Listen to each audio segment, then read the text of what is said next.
how did you want to kind of go about doing it? Because you got two guys that kind of do it a little different. Yeah, I think that the consistency, the depth of the lineup, and I think that's what you saw us when we started to get our season turned around. We had the winning streak and then played very well through the second half of the season. We were getting contributions up and down the lineup. For a while, it wasn't that way, and we lost Haniger for a big chunk of the year. So hopefully, having Hernandez healthy throughout the year. I know, Adam Frazier certainly had some really big moments for us, but just the consistency isn't typically what Adam Frazier does. So hopefully, Colton Wong brings some more consistency there, because that's what it takes. Not everybody's going to be going good at the same time, but if you've got enough pieces and enough depth and can keep guys on the field, staying away from injury. We had power with Hernandez. Certainly, Colton Wong's got some power. He's got some on-base skills, and the defense that he brings is really exciting as well. As there's no shift this year. Scott, you checked off two big boxes with the second baseman and Teoscar. At this stage of the offseason, what would you kind of address as your areas of need? Well, I think there's still a lot of really good players out there, in free agency, and I think how we're wired, we're always looking to make trades and upgrade different spots. So now it's a point of looking at the combination of pieces. And I think one thing that served us very well last year, we were really versatile. A number of guys can play different positions, which really helps me when you're putting lineups together and trying to keep guys fresh. So, if there was somebody that, could play some outfield, play some first base to help out if Ty France needs a break, things like that, looking to help there, I think. Scott, do you need a left-handed bat, do you think, to kind of balance it out? I mean, you look at the left-handed bats in your roster right now. It's kind of Wong and JP, and you think you get one switch hitter? Oh, we have a catcher that's pretty good. Yeah. I don't know, left, right. I mean, you're looking at things. We players, certainly Jared Kelenic still in the mix. Say all that, and he's still a very young player yet, with a left-handed bat with a lot of upside. So, not necessarily certainly sure if it's left or right. Just trying to get the right fit with a guy, and it might be a veteran guy that comes in. We certainly saw the impact that veteran players had with our team last year, with what Upton did for us a little time he was with us, and certainly what Carlos Santana did. So there's a lot of ways to improve about where we're at. Follow up on that, how do you assess where Jared Kelenic is as a hitter right now, and what are you looking for him moving forward? Well, I think he's making strides. There's a lot of positives we saw at the end of the year when we called him back up. I thought the quality of his at-bats much more consistent, not trying to do so much. Certainly changed his approach in using the whole field more consistently than maybe what we saw early on. So definitely making strides and progress in the right direction. But we've seen it in chunks. We haven't seen it over the course of time at the major league level. He's done it at the minor league level. And I think the one thing that we got to be cognizant of is continue to give our young players opportunities. Understanding that we're in a window. I really like our team. We've busted through and got to the playoffs, and that is the goal, to get in the playoffs again and go a little deeper. So I say all those things.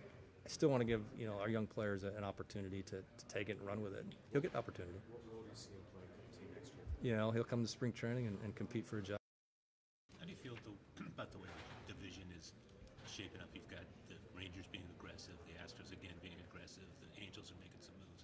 Is it going to be tougher than ever next year? It's a good division, and I said, every year you get to spring training and everybody's healthy and everybody's ready to go, and some teams have been more aggressive in free agency than others, and this time of year, it's fans love to follow it. It's the hot stove league, right? They need something to talk about. Some of the things that we've done, we extended Luis Castillo in September. We were out ahead of it a little bit there. Our center fielder's locked up for quite a while. So we've been out ahead of some of those things, but the division is going to be very competitive. To get deeper in the playoffs, you got to go through Houston. I talked about it before this last playoffs. You had to go through Houston. And certainly the other teams are improving. Texas isn't going to stop. New ballpark and very aggressive ownership there. That's part of it. But really like our team. We are driven by our starting pitching and really good bullpen and catching the ball. Just trying to get a little bit better offensively. You talked about the 18-inning game you mentioned.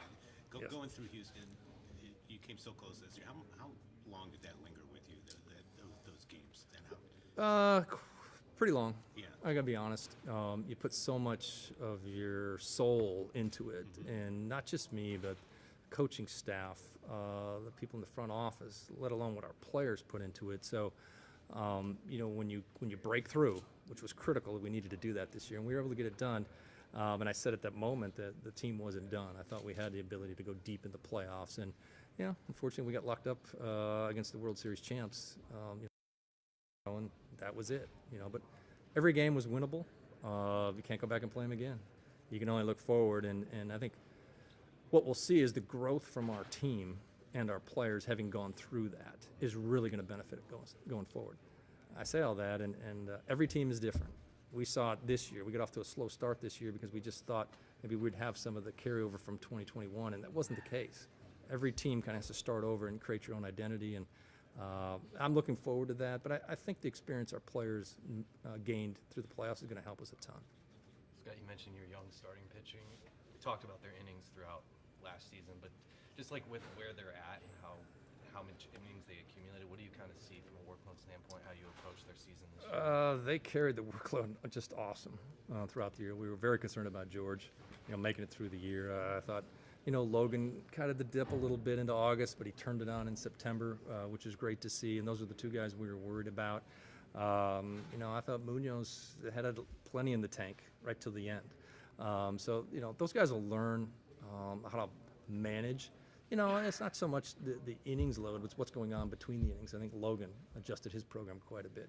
George is going to continue to learn as he goes forward. And, the value of young starting pitching is just huge. We got to keep those guys healthy. So I'm not concerned about it going forward.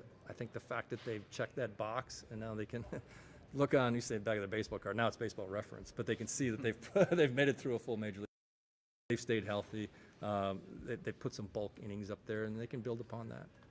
Speaking of young pitchers, what role do you play for your team next year? A very big role. He's really good. Is he going to be in the bullpen? Right now, I like our starting rotation where we're at. You probably look at him as being in the bullpen. Who knows? You get to spring training. We will stretch him out in spring training a little bit. I just think it helps his development. He work on more pitches versus just going out there and throwing 12 to 15 pitches in an outing. But he's still a young pitcher, and he's got great stuff. And he's the one guy, I think, going through the situations he did, through the stretch in September, then into the playoffs. He learned a ton, and he handled everything thrown at him really well. So he's going to be even better next year. Scott, the obligatory Julio question. The maturity that he showed, obviously the talent is there, but the maturity to full season, some of the people say he's the face of baseball. You talking about Julio? Julio. Okay. From your perspective as his manager, that first full year, what can you say about that? Yeah, Julio's season is just, I guess the one word is just wow, is what stands out for me. And I go back to spring training, and we came into spring training, didn't know if he was going to be ready to make the team. And seeing him, go through spring training and kind of take off from there, I'm like, okay, he's ready. Let's go. And he got off to a slow start for a couple different reasons. And I said it throughout the year. I keep saying it. That credit to him, and the reason he had the season he had and won the Rookie of the Year is because he didn't panic. A lot of young players panic at that point, and our coaches didn't panic. You have a big-time prospect and he's struggling. You're hitting coaches, okay, we've got to fix this. We've got to change this. We didn't. We kept hands off, understanding that it just wasn't going his way. He wasn't getting a whole lot of breaks, and then it started to turn. And when it turned, he just took it and ran with it. I say all those things. He played great defense throughout the season. He ran the bases outstanding. And the one thing that people don't see on the outside is Julio's a great learner. If he makes a mistake, okay, he's going to talk about it. He learns from it. And it's a great sign for a young player that has that much talent. So, the player himself, you can't ask for a better package. But the thing that separates him is the personality, right? It's a smile on his face. It's what gravitates fans towards him. And he's not afraid of that. Some players don't like the lights on them. He likes when the lights are on. And the brighter they get, the happier he is. And it's very unique to find in today's game. So I said a little. I said it when we signed him. Like the fact that he's going to be in a Mariners uniform for this many years going forward, great for the organization. It's great for the city of Seattle. Just one more thing. At 21, to not panic like you just mentioned, what does that say about his maturity, perhaps beyond his years? Yeah, it says a lot. And I go back to oftentimes you talk about young players and how are they going to handle the adversity or the failure that happens. And it kind of goes back to the environment they were raised in and how they, they had to come through some adversity at some point in their lives. And how did mom and dad react to it? Okay, typically we'll say how they play out, when they get a little bit older or they get on the big stage. And, he comes from a very solid family. He just gets it. And family, our coaches, our front office, nobody panicked. Just let it play out. Let it play out. We know he's really good. And as long as we don't panic, he's not going to panic, and he didn't. He really wowed you with his speed Yeah. last year in spring training. What do you maybe envision that he'll show up and wow you with this spring? This speed really jumped. I did not expect that at all. I mean, I would really, going into it, I think everybody projected that he would be a corner outfielder. But seeing him move around in center field and how he ran the bases, I know Julio really wants to keep that as part of his game. I think everybody says, oh, he's going to get older, he's going to slow down. I know for where he's at right now, it's big for him. He still wants to go out and steal 25, 30 bases every year, or maybe more with the rule change. It might open up some things for him there as well. So the speed's a big part of where he's at and his focus this offseason. Don't want to lose any of that at all. And hopefully along the way may gain a few more homers. We'll see. How much do you think those rule changes are going to change the game and how you manage? It's going to create more action. It's going to create more offense, which I think is what our game needs. Again, we're in the entertainment business. You need action. That's what fans want to see, and it'll be good for the game. There is going to be a little bit of an adjustment period. I think that the no shift, you'll see the batting average start to raise a little bit. I think the stolen bases, will you see more attempts? You will see more attempts. I think you will. The home run's still going to be a big part of our game. But you're trying to create a little bit more offense. It's a rule changes that, when they were first brought up, everybody said, no, we can't do that, we can't do that. And I think a lot of people step back and say, no, we have to do this. It's for the betterment of our game. And you're going to continue to see it. You can't just keep playing the same game that they played in the 1940s and 50s. It evolves. We have to evolve with it. And players will adjust. The pitch clock, they'll adjust. It really hasn't been an issue at the minor league level. Once they understand the rules and how it works, players are really good at adjusting. Scott, is second base the position that will affect the most? As far as the shift, yeah, I think at times you could hide the second baseman a little bit and how you're moving him around and whatnot. It will. You're going to need the rangier, more athletic guy that can really do those things.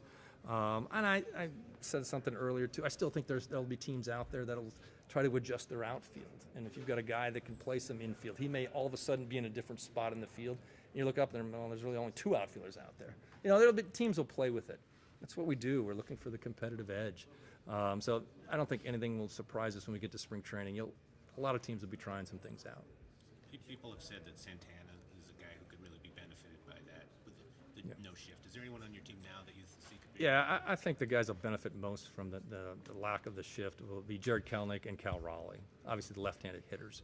And those guys pull the ball quite a bit. So I think those guys will be helped out by it.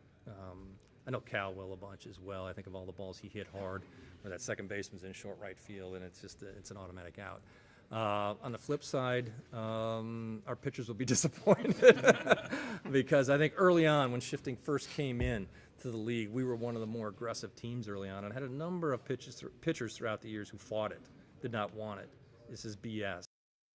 Remember the ones that are caught. They only through until this year. You'll see some of that. It's like, where is that guy? Things have changed. There'll be more action. Scott, Teoscar and Colton, they both played on teams with expectations in the past. I mean, the guys you brought in last year had never been in that situation. Do you think that process will be easier to bring them in and get them on board with what you're trying to do? Because Colton played with St. Louis and Teoscar played in Toronto, where there is high expectations every year. Yeah, I'm excited, not just the fact that they've got really good players, but they do have playoff experience, and they have been through pennant races and had big at-bats, and we certainly saw Hernandez have a couple big at-bats against us in Toronto. So they've been on that stage, and I think both those guys look forward to that, and I think that's one of the reasons they're excited to come to the Mariners is we have proven we can break through. We are a playoff team. They look at our roster on paper, and we should be in a good spot again, but you got to go out and play. And one thing with those guys is, they do have experience. They've had success in the league. And there's some things I think we can help them with and being a little bit more consistent. I know Colton wants to get on some things and Teoscar as well, but they're looking forward to being part of a playoff team. And I think we have every opportunity and expectations are there for us to get back. How much of an outlier do you think Colton's defensive issues were the last maybe year and a half compared to the years before? Yeah, he's very aware of it. And I know after we acquired him, guess who his first call was to? It was to Perry Hill. And Perry does an outstanding job with our guys. I think everybody in the league knows he's one of the better infield coaches in the league. And Colton wants to get back to that elite level and win a Gold Glove again. It's in there. There's no question it's in there. Hitters get into little slumps. Sometimes fielders get into slumps. And it wasn't really so much lack of range. He made a few more errors on balls he shouldn't have been errors, and he's aware of that. And whether it's a fundamental thing, it's lack of concentration, whatnot. He's excited to get back out there and be at that Gold Glove caliber, and he and JP should be fun to watch in the middle of the field. Hey, Scott, you guys have always been very cognizant of not burdening your catchers by, you talk about wanting to not split it necessarily, but you don't want a guy catching 140 games. I think that era is now passed us by. That being said, you rode Cal pretty hard last year, and he looks like a guy that can handle that. How would you envision maybe this shaking out this year? That's a good question. I think, Cal, with all the issues he had down the stretch with his thumb, we really gutted it out. So he can play, not at 100% and still produce. And he learned a lot going through that. I think, looking over the course of the season, you want to keep guys fresh. And that's, having a versatile roster, having another catcher you can put in there so you don't have to run him out, 5 out of 6 days, or playing, an entire week consecutively. How the backup catching position works out. We'll have some guys very capable of stepping in and, catching 70 games, 65 games, something like that. And we get going hot with the bat, you know how it works. You get a little bit more playing time, and a lot of it's dictated by schedule and day games and whatnot. So I think keeping it at a realistic number so we don't lose the offensive production that Cal can give you, I think is going to be key for us. Swanson played a real key role. Yeah, he did. Last year. Do you see someone sliding into that role? Matt Brash was not a reliever with us all year, if you remember. Yeah. So, certainly Matt, now, he did take on a lot of those high leverage innings in the playoffs, maybe more so than what Swanee did. But he's certainly capable of taking some of that on.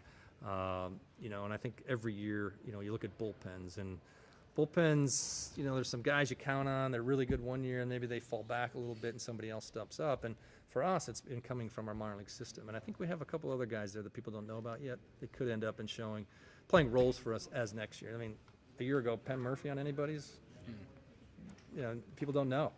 But that's the value of a deep organization and having guys at the AA, AAA level, and maybe given in the right spot. If you use them in the right pockets, this guy could really be valuable for us. And from what I understand, we've got some of those guys lined up. Scott, you said you have the Astros to where you want. As presently constructed right now, do you have the roster capable of it, or do you need to add more to really go toe-to-toe with that team and take the division? We went through a very competitive series with them at the end of the year, and you're basically one swing of the bat in each game away from winning it. Now, you got to, over the course of the season, the goal is to win the division. No question about it. There are multiple games ahead of us, in the division. So we got to get better offensively. Do they have the roster right now? I believe we do. Doesn't mean I don't want to add to it. You know what I mean? And every team's going to continue to try to add, whether it's role players or different guys that could add something to your lineup. And really what we're talking about is offensively for us. Just more consistent is what we're looking for. But I feel good about our team. I like the moves we've made so far. Teams are going to continue to make moves this offseason, but the games are played in April. They're not played in January and December. You got Verlander out of your division today. Any Yes, we thoughts on did. that? We faced Justin 7 times, I think, last year. Six. Yeah. Okay. I think we actually hit him twice. The other times he shut us down. So, an unbelievable year for him. So, I say all that, and Houston's got plenty of pitching. I don't think anybody feels sorry for him. On the other hand, you got DeGrom into your division. True. But we only play the Rangers, I think, 4 times this year. So, we won't see them 6 or 7. Scott, have you heard of Japanese pitcher Senga? And if you have, what's your impression of him? Yes, I have heard of him. I know our scouting people, front office people have talked about him quite a bit. Very talented pitcher, no question about it. But that's not really my job, is to break down the free agents out there. My job is to work with what we sign and bring in. So we'll see how it plays out for him. But very talented pitcher, no question about it. Do you know yet if Castillo's going to pitch for the Dominican and the WBC, and are you guys going to monitor that pretty closely? I'm talking to the general manager for the WBC. That would be Nelson Cruz. I don't know if there's too many managers that want to see their pitchers run off and pitch in the WBC, but the WBC is an event. It's something that brings a ton of interest. The players are really into it. From a personal note, I don't want to see any of our pitchers go, but I understand some of them will. On Luis Castillo's situation, I don't think that one's been ironed out yet, and I'll let Jerry and Nelson Cruz work on that one out. But biggest thing is get our guys healthy and ready to go on opening day. and I would love to hand the ball to Luis Castillo in that first series and have him ready to go, not having to worry about anything else beforehand. Scott, how much are you anticipating? How many guys you could lose to the WBC? We could lose a Obviously, your bunch. Center fielder probably. Yeah, I think we could lose a bunch. There's no question. I think there's maybe some other guys, maybe on the edges. I know like Matt Fest is a guy that wants to pitch in WBC. We'll lose a few of our minor league players. Harry Ford will probably play in the WBC. A talented prospect that we have. So, we could lose 4 or 5 guys to that. Teoscar could be on the Dominican team. I mean, there's guys that are going to pop up and play at different spots. We just have to wait and see when all the rosters are set. Right now, every team's got like 50 guys they're carrying. We know that's going to get trimmed down, and we'll deal with it at that time.